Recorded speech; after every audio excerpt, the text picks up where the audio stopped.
What was your goal and purpose today? And I'll let you, if you want to answer that question first, and then, you can add if you like. Number one, the goal was to update the community on what we've been doing. It's been a while since the task force was created, right? And so we've said it a million times today that we needed to make sure we had all our ducks in a row. And so I feel great about what we've been able to share today. The reason the public forum was today instead of 5 months ago or a year ago is that we needed to get to a point with the actual facts so that we could actually provide some update that was meaningful and beyond what people already knew or thought they knew. It just took an enormous amount of time. But the task force agreed that we needed to do that work before we then could go on and do the other part of the work we needed to do, which was tell the stories. We needed the factual information about a piece of property, who lived there, what happened when this person died and the property was inherited by a child, who bought it, etc. We needed all of that information before we could then go on to the next part. I think, Quentin, you said during the presentation that, or someone did on the task force, that you discovered there was a lot more properties than you originally thought. I mean, you did say that you weren't even around when this happened, right? So just really like the human aspect of what it was like to discover that for yourselves as a task force and how that played into how you started to define your work. My understanding of Shoe Lane was from an article that a history professor wrote in a history journal that documented the original early 1960s actions that resulted in the placement of the college here. I don't know what Curtis would say, but if you had asked me at the very beginning, what are we talking about here? I wouldn't have said 132 properties. I don't know that I would have said anything because I wasn't informed, but I don't think we understood the complexity of these properties. That just all took a lot of time. And probably much longer than you probably originally anticipated it would take, would you say?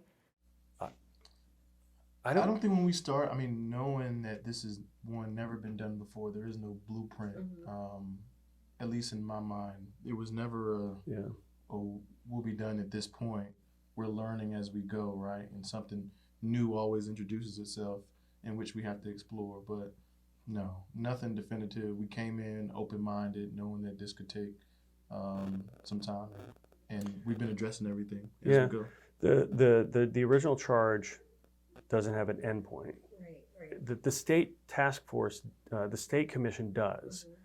This one doesn't, and I think partly because we weren't sure what we were getting into, but we are mindful that the community needs us to get done. We think that we can get done with all of our data collection and all the interviewing and all that sort of stuff by mid-year, and then get a report out, but by mid-year next year? By June. By June of next year. Yeah. That's our goal. I was say that's the goal. Yeah, that's the goal. Right. So I want you to talk about, Curtis, the people aspect of this, because publicly you said at the Virginia State Commission that there was some challenges trying to reach families. So I want you to talk a little bit about what were some of the challenges and how you all started to address those. Maybe this is to my ignorance. I did not think originally it would be this challenging to engage with some of the families.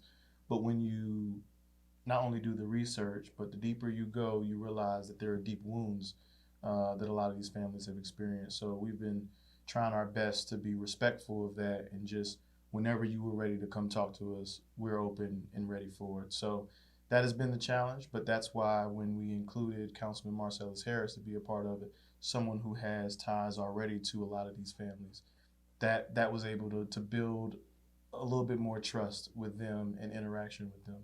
We recognize the trust issue. I don't think we recognize how deeply the trust issue was there. Once we began to understand how deeply embedded the mistrust was, that was when we shifted and said, Councilman Harris is not on the task force, but he clearly has more trust than the task force does. So let's use that as an entree and hope that we then can begin. And we also understood that we would build trust when people could see the work we were doing, but we couldn't show them the work we were doing until we had completed it. We needed the time and the resources to get all that data. In terms of the approach you have taken, which sounds like you wanted to get all your ducks in a row, you said this before, prior to informing the public, and now we're about almost 2 years into the work of the task force. Do you think, in hindsight, that you would have maybe changed that approach based on what you know now about the trust issue? I feel comfortable with the approach and the path we've taken. We're going to document as thoroughly as it's ever been documented. And that includes what we still have to do, which is to talk to people. But I think at the end of the day, when we issue a report, we will have done right by our charge, and we will have done right by the residents and former residents of the neighborhood, and we will have done right by the university and by the city. There is nothing that I think I would want us to do different, because the families were still the priority. Trying to engage with the families first was always the goal. There were outside elements that came into play as well. And so I think the approach was right. Do you see this public meeting as a shift in how you are approaching this? It's not a shift in the way the task force has been working. I think it's a shift in the work plan, if you will, the cadence. Yeah. So I see this public meeting serving a lot of purposes, but one of the purposes is to say, here's the work we've done, so you, whoever you is, can see the legitimacy of what we've been doing. We existed as an entity. We hadn't done anything. Nobody knew us as an entity prior to this, and so there was a trust issue. Now they see the work we've done, the legitimacy of the work we've done, the documentation of what we've been working on. My hope is that engenders greater trust in people to say, yeah, all right, let's engage. Some of the feedback that I've been hearing is just people wanting to know how intentional this whole process is. You are now aiming to speak to more people, and this seems like an effort to do so. How truly will the input from people in the community, and that means people who were impacted, and the larger Newport News, City of Newport News, how much will that really influence what you all report on and submit to all parties that you're planning to submit the final report to? The families' input, we cannot present anything without their input. Do you have any sort of ideas about how you think you might begin to incorporate that into your work beyond the research, which I think the research is helpful because you have data, you can document the properties in and of itself. The people will provide you with more of, an emotional aspect to this. And so my question is, just as much as you've done work in finding data and information and locating properties and trying to get facts and make sure all your ducks are in a row, how much attention will you give to the actual folks who were affected, and how will that influence your work? The stories will influence our final report.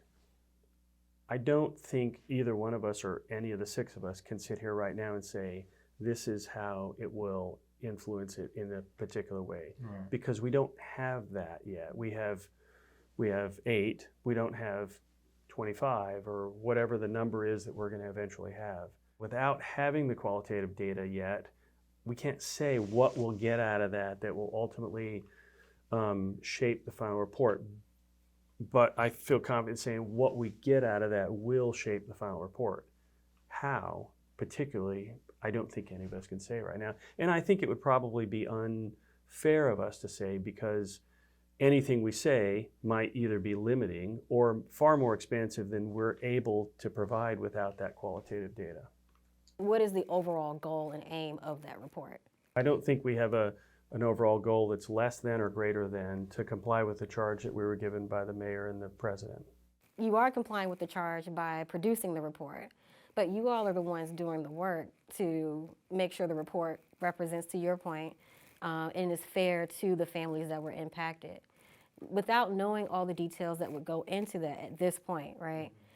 There is some sort of outlook you must have on what that report may or may not include and what recommendations you might have. Nothing at this point. Right, yeah. Literally, we do not know what will be in the final report.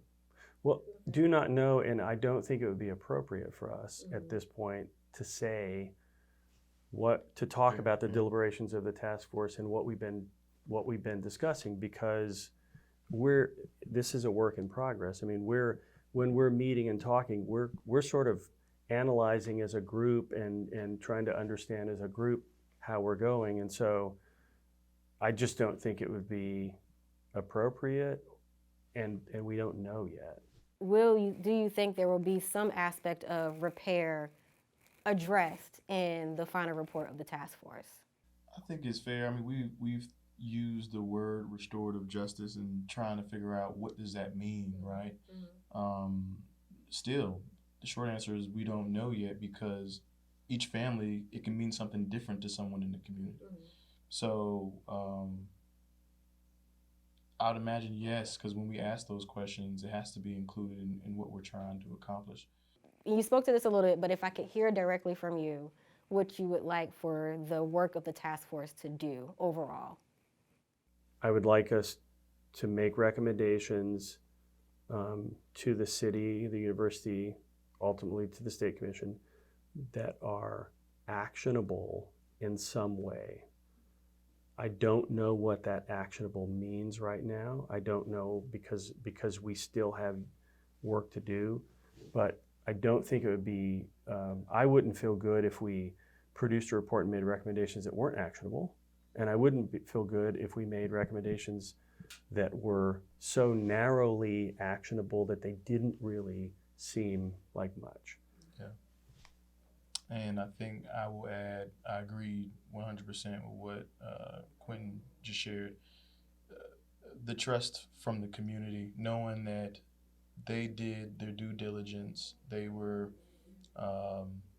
took their time, they were sensitive to the deep harm that it has caused, and they feel confident in the work that we've been able to accomplish.